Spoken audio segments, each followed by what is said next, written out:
My name is Meredith Fisher.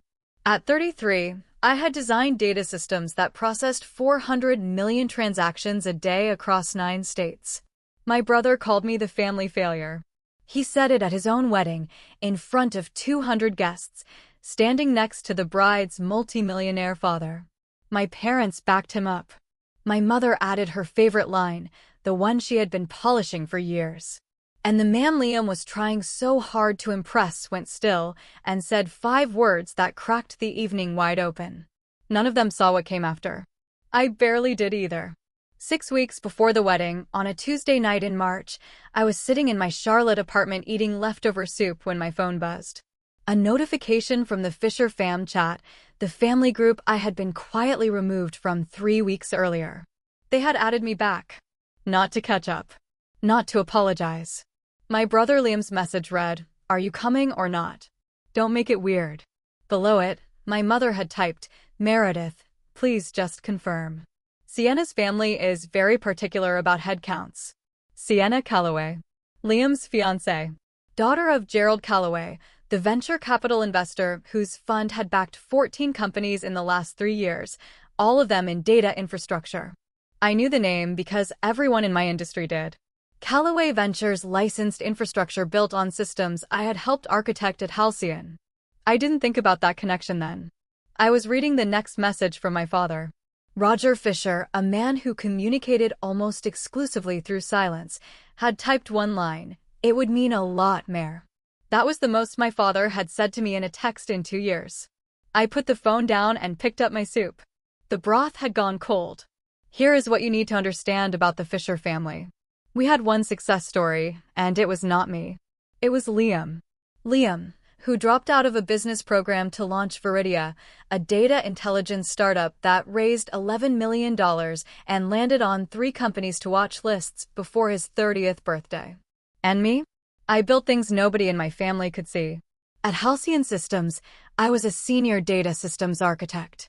The system I built, Cascade, was a real-time data orchestration engine handling pipeline routing for enterprise clients across financial services, logistics, and healthcare. If you have ever swiped a debit card at a grocery store in the southeastern United States, there is a reasonable chance my architecture touched that transaction. The last time I went home for dinner, my mother had invited the neighbors.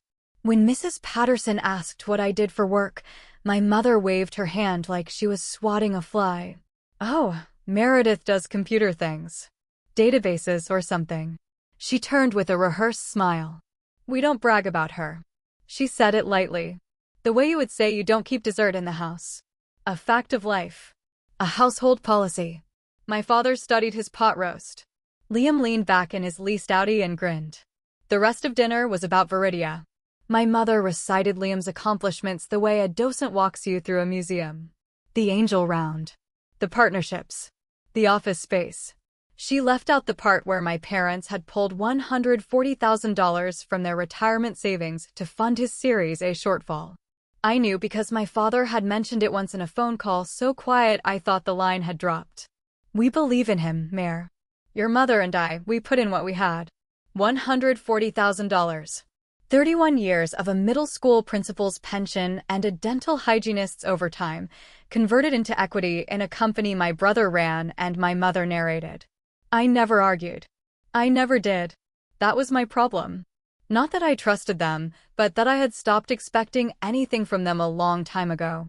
2 weeks after the group chat reappeared, I drove to my parents' house in Gastonia. On the mantel above the gas fireplace, a new addition, a glass trophy engraved with Rising Founder, Triad Business Journal, 2025.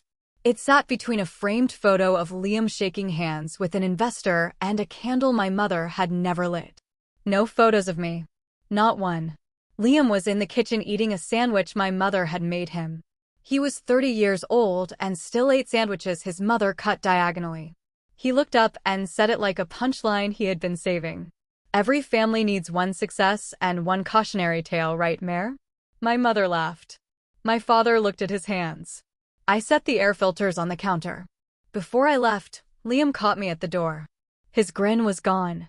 Voice low, "You're coming to the wedding. I need you there. Sienna's dad is old school. Wants to see the whole family. Just show up. Be normal. Don't talk about work. Don't talk about work. The one thing I had that was entirely mine, and my brother's instruction was to leave it at the door like muddy shoes. For years earlier, Liam had called me at 11 at night. He was 26, 3 months into Viridia, and panicking. He had pitched investors on a proprietary real-time data engine, but did not have one. What he had was a pitch deck, a leased office, and a demo that ran on a spreadsheet macro. I just need the core module, he said. Something that works for the demo. I'll hire a real team after the round closes. He was my brother. My mother had called me twice that week to say Liam was under pressure. My father had sent a rare text. He could use your help, Mare. So I helped. I spent 3 weeks building a functional prototype, a stripped-down data routing engine written from scratch on my personal laptop on weekends and after midnight, entirely outside my employment agreement. I used my own methodology, my own naming conventions, my own logic. We signed a consulting agreement. Liam promised a $10,000 fee and a co-architect credit. He paid me $1,500. The credit never appeared. What did appear, 14 months later, was Viridia's public-facing product page describing their proprietary engine. An engine I recognized the way you recognize your own handwriting. Same architecture. Same module structure. Same variable names in the API documentation.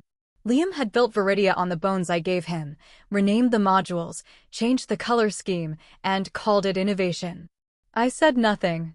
I closed the tab, filed the consulting agreement in a blue folder, and went back to building things that worked. The blue folder lived in the bottom drawer of my desk under old tax returns. Inside, a printed consulting agreement with both our signatures, dated 4 years back. A PDF of the original commit log showing 47 commits over 21 days, all authored by M. Fisher. A 3-page architecture specification in my own shorthand with margin notes and a coffee ring near the bottom of page 2. And a single printed email from Liam, sent at 2 in the morning, subject line, "Can you just make the demo work? I'll handle the rest." I did not keep the folder as evidence. I kept it because I keep records of my own work. Always have. Some people keep journals. I keep documentation. 3 weeks before the wedding, Viridia was everywhere. Liam landed a feature in a regional tech publication. The article described Viridia's proprietary real-time data intelligence engine as a paradigm shift in pipeline orchestration.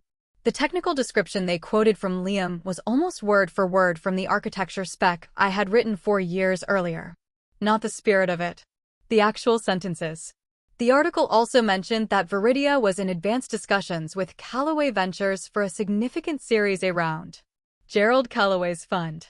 The same Callaway whose portfolio companies already ran on Halcyon's Cascade infrastructure. The system I designed. The irony felt less like irony and more like watching someone wear your coat in a photograph and tell everyone they bought it in Milan. That same week, Liam appeared on a local podcast. I listened to 43 minutes of my brother describing technology he did not build, solving problems he did not understand, using terminology he had learned from a spec I wrote eating reheated pasta at 2 in the morning. He sounded confident. He sounded credible. He sounded like someone who had practiced his lines so many times he had started to believe them. And the worst part, his engine was real. I had made it real. I just was not part of the story anymore. 10 days before the wedding, the Fisher fam chat lit up again. Liam asked if I could review some technical documentation before a meeting. I recognized the pattern. Same cadence as 4 years ago. The same, just a quick thing. I scrolled through the chat history they had kept me out of. Planning messages, venue photos, seating charts I was not consulted on. And buried between a caterer's menu and a note about floral arrangements, a message from Liam to my mother. Don't worry. She won't understand what's happening anyway. She just builds back-end stuff. The code running his entire company was back-end stuff. I typed one reply, "Send me the documents." He sent a 6-page technical summary of Viridia's infrastructure, the same summary going to Callaway Ventures. I read it in 14 minutes. The architecture overview was mostly accurate because it was describing my work. But the scalability projections were fabricated. The throughput numbers were inflated by a factor of 3. And the section labeled Proprietary Innovation described a load distribution algorithm I had published in a Halcyon white paper 2 years earlier. Liam had not just borrowed my code. He had built an entire narrative around it. A narrative where he was the genius and the engine was his invention. And now he needed me to proofread the lie before he handed it to his fiancé's father.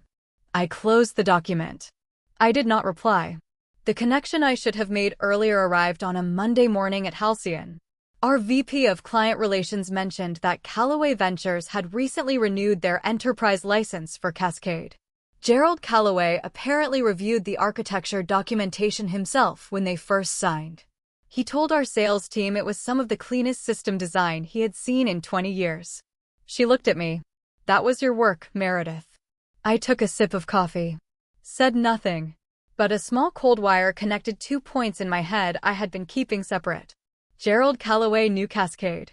Gerald Callaway was about to invest in Viridia. Viridia's engine was Cascade's younger sister. Same bones. Same logic. Same handwriting. If Callaway's team ran serious technical due diligence on Viridia, they would find code patterns, naming conventions, and structural choices that matched Cascade's architecture at a foundational level. And they would find the name M. Fisher. My name. The message arrived on a Wednesday morning through LinkedIn. A connection request and a note from Devin Pratt, Senior Technical Analyst at Callaway Ventures. It was professional and specific. Ms. Fisher, our firm is conducting a technical assessment of a portfolio candidate in the data infrastructure space. During our code review, we identified architectural patterns and module structures that closely align with published documentation attributed to your work on Cascade at Halcyon Systems. We would appreciate the opportunity to discuss provenance and authorship of certain foundational components. Could you make yourself available for a brief call this week? I read it 3 times. My heart rate stayed steady. I opened the bottom drawer, pulled out the blue folder, and laid it flat on my desk for the first time in over a year. The consulting agreement. The commit log. The architecture spec. Liam's email. Everything was there. It had always been there. I sat with that knowledge for 2 days. The answer was simple. I wrote the code. Here are the records. The hard part was the math around it. If I confirmed authorship to Callaway's analyst, the due diligence report would flag Viridia's IP provenance as unresolved. An unresolved IP flag in a Series A round was not a speed bump. It was a wall. Liam's company, the one my parents had staked their retirement on, would face the kind of scrutiny that fake it till you make it does not survive. And everyone would blame me. I sat at my desk and typed a sentence I did not send to anyone. Just for me, I will not lie about my own work. That was the whole of it. I was not going to volunteer a confession or march into Liam's office with a blue folder. But if someone from the investors team asked me a direct question about code I had written, I was going to tell the truth. Not for Liam. Not for my mother. Not for a family that had spent a decade pretending I did not exist. I replied to Devin Pratt. I said I was available Thursday. The rehearsal dinner was at a vineyard outside Charlotte. My seat was near the kitchen door, between a second cousin and a stranger. When introductions went around, Liam worked the crowd with rehearsed ease. When he got to me, he paused. "And this is my sister, Meredith. She works with computers." A polite ripple of smiles. One man at a corner table, gray hair, wire-rimmed glasses, tilted his head slightly when he heard my name. Not a reaction. More like recognition catching on a snag. After dinner, that man passed my table and stopped. "Meredith Fisher? I think I saw your name on a pipeline architecture panel in Atlanta. Scalable orchestration." I nodded. He smiled, small and knowing, and walked away. Someone in that room had recognized my name for a reason that had nothing to do with Liam. On the drive home from the rehearsal, I put the pieces together. Liam had not invited me to the wedding because he wanted me there. He invited me because he needed Gerald Callaway to see a complete family. And more than that, he needed me visibly small. If Meredith Fisher ever came up in conversation with Gerald's technical team, Liam needed the room's memory of me to be a quiet woman at a back table who worked with computers. A nobody. A family footnote. A cautionary tale. If I was already labeled, anything I said later about Viridia's coat would sound like bitterness. Like jealousy. Like a failure trying to drag down a success. What my brother did not know was that Gerald Calloway's team had already been in my inbox. The due diligence was already running, and the architect whose name was flagged in their technical review was sitting at table 9, eating salmon, being introduced as the family failure. The wedding was held at Calloway Estate. 22 acres, a stone manor, marble floors, ceilings high enough to make you feel miniaturized. A string quartet played near the entrance. Everything about the setting announced money that had been around long enough to stop announcing itself. I arrived wearing a navy dress I had bought 2 years ago for a conference I had ended up skipping. Simple, clean lines, a watch my grandmother gave me. My mother would have preferred something that faded further into the background. I chose the dress because it was mine and I liked it, and I was done dressing for her comfort. The ceremony was brief and beautiful. Sienna looked luminous. Liam looked like a man who had rehearsed his tears. My parents sat in the second row, proud and invested in every sense of the word. I sat 4 rows back, between strangers, watching my brother promise to love a woman whose father ran the fund about to evaluate whether his company was real. The reception began at 6. My seat was at table 11, near a side exit and a potted fern. Liam had assigned my placement personally. He found me near the bar and walked me through the crowd with the ease of a man managing a prop. He introduced me to Sienna's aunt. This is my sister. She's in IT. To a groomsman, Meredith, she's the quiet one. To a couple he did not name, family's bookworm, never leaves her desk. Each introduction was a small, precise cut. Friendly enough to pass for humor. Sharp enough to draw blood. When Sienna's mother asked what I did, my mother jumped in before I could answer. She's in tech support, I think. Something like that. Then Liam squeezed my arm and leaned in to whisper, "See? Nobody cares, Mare. Just relax." I pulled my arm free. Not dramatically. Just enough that he felt the absence. "You can introduce me," I said quietly. "You don't get to script me." He blinked, grinned, and walked away. I stayed where I was. Standing full height. Drinking water. Waiting. Gerald Calloway entered the reception at 6:30. He was taller than expected. Gray at the temples. He wore his suit like it owed him nothing. His handshake when he greeted people was brief and direct. He did not smile reflexively. He read the room before the room read him. Liam was magnetic in that moment, standing taller, speaking louder, telling a story about Viridia's latest partnership that I happened to know was still in letter of intent stage. Gerald listened without interrupting, without nodding along, watching Liam the way an engineer watches a system under load, looking for where the strain would show. Then Liam spotted me. His eyes lit up. Not with affection. With utility. "Dad, come here.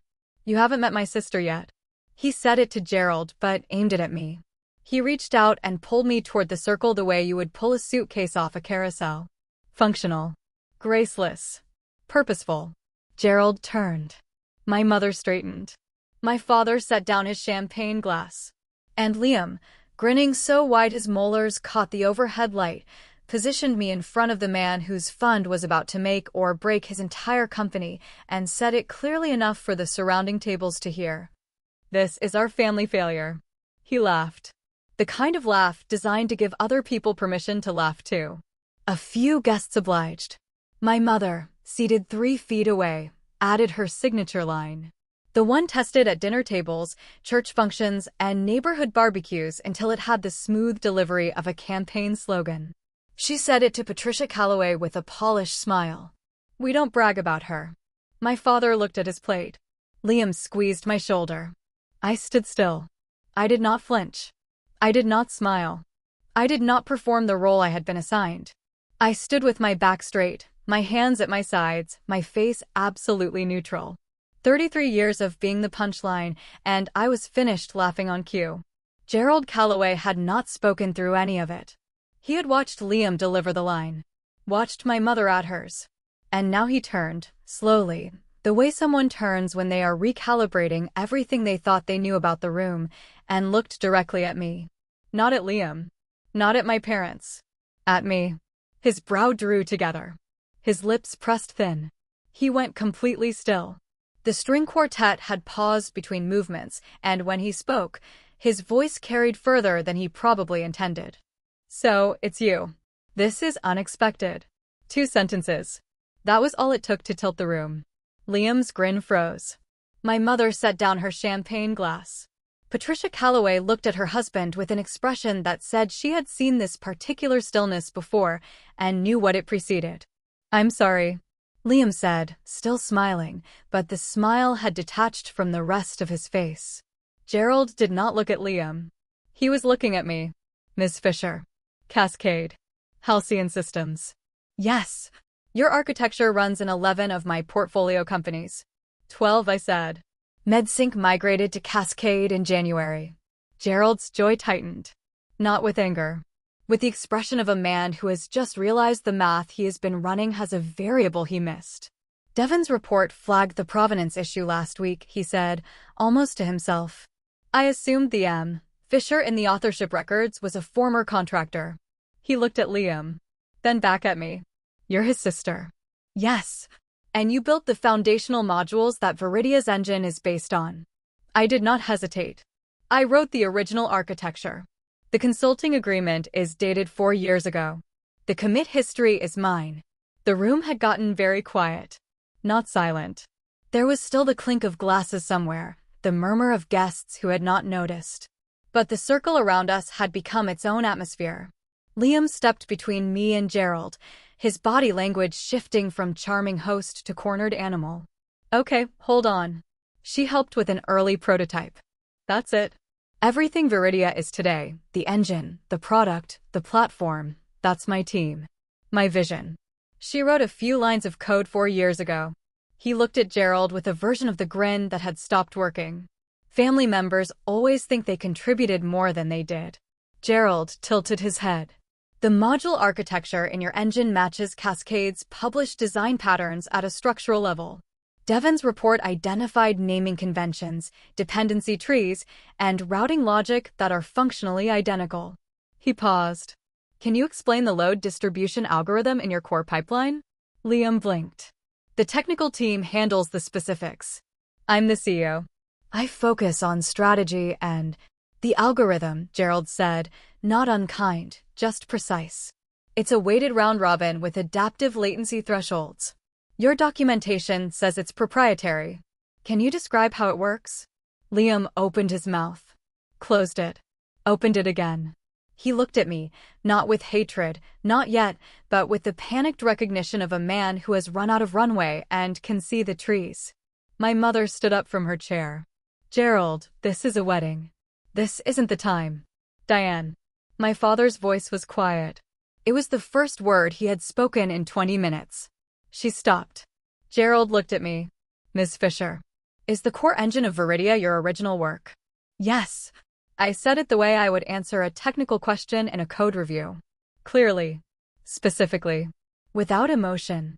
The core engine of Viridia is based on a data routing prototype I built over 3 weeks 4 years ago. The architecture follows a design spec I wrote myself. The commit history is entirely mine. I signed a consulting agreement with my brother, which he did not honor.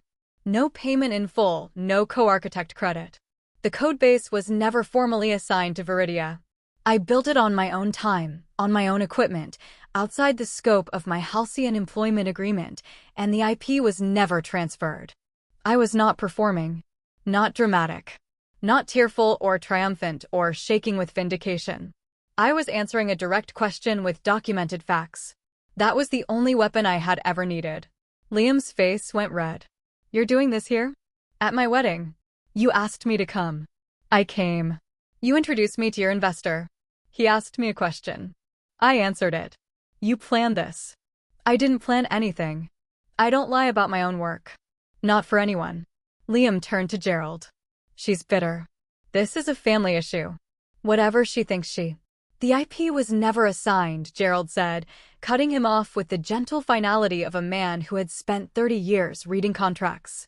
If the core architecture is not owned by the company, the investment cannot proceed. This is not personal. It is due diligence. My mother's face had gone the color of chalk. My father was looking at me, not with anger, but with something that might have been the first stage of understanding. Liam turned to the display table near the entrance. On it sat photos of him and Sienna, a guest book, a champagne tower, and the glass trophy. The Rising Founder Award, transported to the venue like a sacred relic. He grabbed it. I do not think he meant to throw it. I think he meant to hold it up as proof. Proof that he was real. That what he had built was real. That the engraving on the glass meant more than a commit log in a blue folder. But his hands were shaking, the glass was heavier than rage, and it slipped. It hit the marble floor and shattered. The sound cut through the reception like a gunshot. Crystal fragments slid in every direction. Sienna stopped walking. She stood in the middle of the dance floor, staring at the man she had married that afternoon. The look on her face was not anger. It was recalibration. The same expression I had seen on Gerald's face minutes before. The expression of someone running the numbers again and arriving at a different total. Nobody moved. Pachelbel kept playing. And among the broken glass on the marble floor, the word founder was still readable on one of the larger fragments. My mother crossed the floor toward Gerald, heels clicking on the marble, and did what she had always done. She tried to renegotiate reality. Gerald, please. This is a family matter. Meredith has always had issues. She's jealous. She doesn't understand business. Mrs. Fisher. Gerald's voice was not unkind. Your daughter's architecture is licensed by my fund. Her published work is referenced in 3 industry white papers. The system she designed handles more daily transactions than any product in my current portfolio. He paused. I don't know what she is in your family, but in my industry, she is one of the most respected infrastructure architects in the Southeast. My mother's mouth opened. Closed. She looked at me. Really looked at me. For one fraction of a second I saw something behind the performance. Fear. The pure terror of a woman who has spent 30 years constructing a story about who her children are and has just heard a stranger dismantle it with facts she cannot argue with. Then it was gone. Her face hardened. Well, if she's so successful, why didn't she ever say something? Why didn't she help her brother properly? Even now, even with the glass on the floor and the investor pulling away and the entire narrative in pieces around her feet, she found a way to make it my fault. I did not argue. There was nothing to argue with. My father pulled me aside near the coat room. His tie was loosened. His eyes were wet. The retirement, Mayor. We put in 140,000. Your mother and I, we believed him. He leaned against the wall. Is it gone? I don't know, Dad. That depends on what Viridia has left without the Callaway round. He looked old. Older than 62. And for a moment I felt something I had not expected. Not anger. Not resentment. Grief. Not for what Liam had done to me, but for what my parents had done to themselves. They were scared. They had traded their security for a company built on borrowed architecture and inflated numbers. They could not know that. Because the only person who understood what Viridia actually was, what it was built on, what its real capabilities were, was the daughter they did not brag about. My mother appeared at the end of the hallway. Meredith, you need to fix this. I didn't break it, Mom. You didn't have to come here and... You told me to come. Liam told me to come. You added me back to the group chat so I could confirm my attendance at an event where my job was to stand still and be small. Her eyes flickered. Something beneath the armor, just for a heartbeat. I just wanted one thing to be proud of, she said. Her voice cracked. It was the most honest sentence she had ever spoken to me. Then she straightened, blinked twice, and said, You should have stayed quiet. You owed us that. The moment was gone. The wall was back up. I turned and walked toward the exit. Gerald found me under the portico, my car keys in my hand, the cool evening air pulling at the hem of my dress. Miss Fisher. He stood a few feet away, hands in his pockets. I want to be straightforward with you. The investment in Viridia is not proceeding. That decision was made before tonight based on the technical review. What happened in there did not change the outcome. It only accelerated the timeline. He paused. I also want to say that I owe you an apology. Not for the due diligence. That is process. But for not connecting the name on the report to the person in the room sooner. For what it is worth, Your work speaks for itself. It always has. I did not need Gerald Calloway's validation. I had built Cascade without it. I had built a career without it. I had stood in that ballroom and answered his question without anyone's permission. But hearing a man who read balance sheets the way I read system logs acknowledge the architecture of what I had built, that was not nothing. "Thank you," I said. He nodded. I walked to my car. I came when I was told to. I was leaving because I chose to. The fallout arrived in packets. Callaway Ventures formally withdrew from Viridia's Series A within 72 hours. The stated reason was neutral, unresolved IP provenance.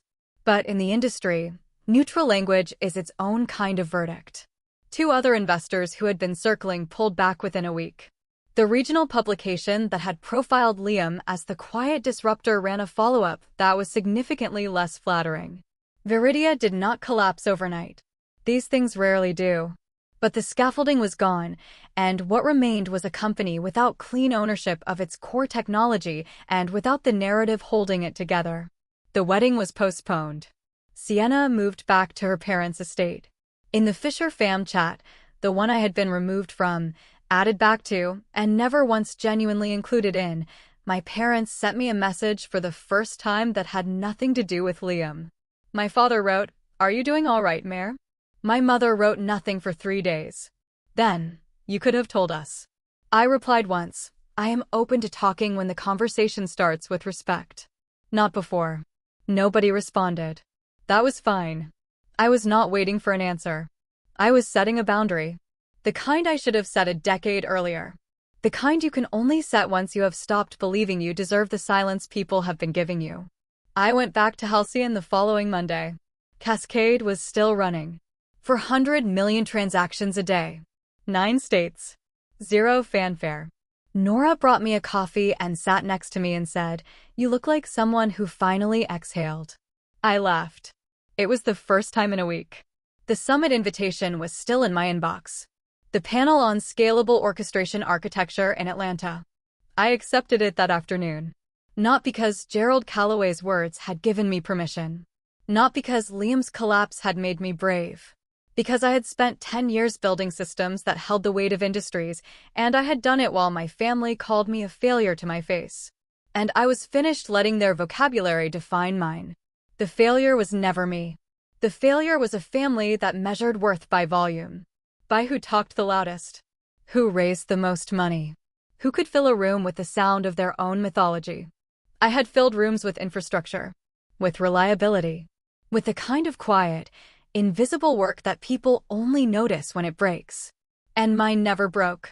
Your worth was never something they had to brag about for it to be real. It was always doing its quiet work. Steady as a pulse. With or without their applause.